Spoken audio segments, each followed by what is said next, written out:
आकाशवाणी है। अब आप लवली निगम से समाचार सुनिए।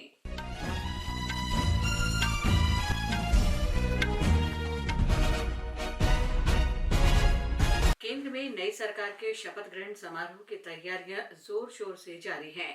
राष्ट्रपति द्रौपदी मुर्मू ने राष्ट्रीय जनतांत्रिक गठबंधन एनडीए संसदीय दल के नेता नरेंद्र मोदी को नई सरकार के गठन के लिए आमंत्रित किया है।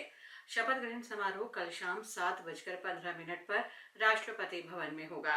राष्ट्रपति द्रौपदी मुर्मू श्री नरेंद्र मोदी और उनकी मंत्री परिषद के सदस्यों को पद और गोपनीयता की शपथ दिलाएंगे। श्री मोदी ने कल राष्ट्रपति से मुलाकात कर नई सरकार बनाने का दावा पेश किया। राष्ट्रपति भवन के बाहर श्री मोदी ने कहा कि एनडीए सुदृढ़, स्थिर और विकासोन्मुख सरकार का गठन करेगी।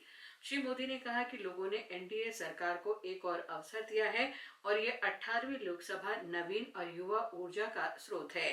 उन्होंने देश को भरोसा दिलाया कि उनकी सरकार देश का तेज गति से विकास करने में कोई कसर नहीं छोड़ेगी। श्री नरेंद्र मोदी की तीसरी बार प्रधानमंत्री पद के शपथ ग्रहण समारोह में भाग लेने के लिए पड़ोसी देशों के विभिन्न नेताओं को आमंत्रित किया गया है। समारोह में भाग लेने के लिए नेता राजधानी पहुंचने लगे हैं।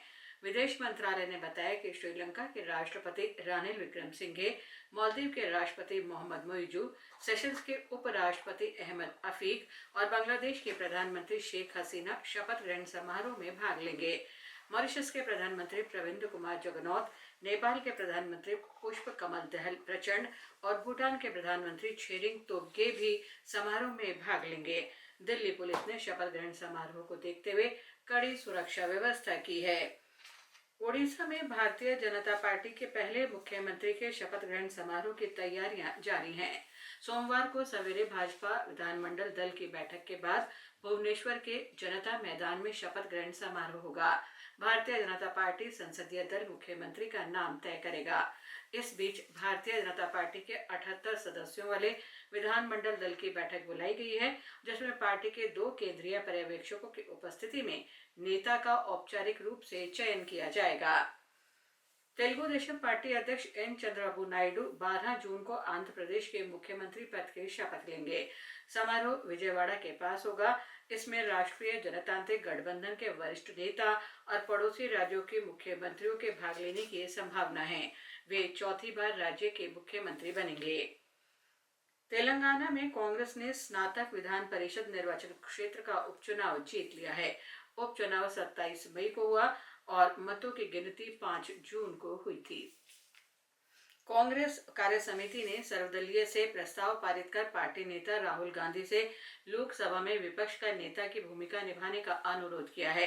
कांग्रेस के वरिष्ठ नेता केसी वेणुगोपाल ने कार्य समिति की बैठक के बाद कहा कि कार्य समिति का मानना है कि राहुल गांधी का नेतृत्व एक मजबूत तथा सतर्क विपक्ष की भूमिका निभाएगा। पार्टी के वरिष्ठ नेता जयराम रमेश ने कहा कि हाल ही में हुए चुनाव से कांग्रेस पार्टी को नई ऊर्जा मिली है। उन्होंने कहा कि पार्टी राज्य स्तर पर चुनाव में प्रदर्शन का विस्तृत विश्लेषण करेगी। निर्वाचन आयोग ने तत्काल प्रभाव से जम्मू कश्मीर विधानसभा चुनाव के लिए एक ही चुनाव चिन्ह मांगने वाले राजनीतिक दलों से आवेदन आमंत्रित किए हैं। उच्चतम न्यायालय ने पिछले साल दिसंबर में निर्वाचन आयोग को जम्मू कश्मीर में 30 सितंबर तक विधानसभा चुनाव कराने का निर्देश दिया था। पंजीकृत गैर मान्यता प्राप्त दलों को चुनाव के लिए उम्मीदवार का नाम घोषित करने से पहले एक ही चुनाव चिन्ह के लिए आवेदन करना होगा। राष्ट्रीय जांच एजेंसी एनटीए ने राष्ट्रीय पात्रता सह प्रवेश परीक्षा नीट अंडर ग्रेजुएट 2024 देश भर में पूरी तरह से पारदर्शी रही है। एनटीए के महानिदेशक सुबोध कुमार सिंह ने आज नई दिल्ली में एक संवाददाता सम्मेलन में कहा कि इस परीक्षा में कोई पर्चा लीक नहीं हुआ है।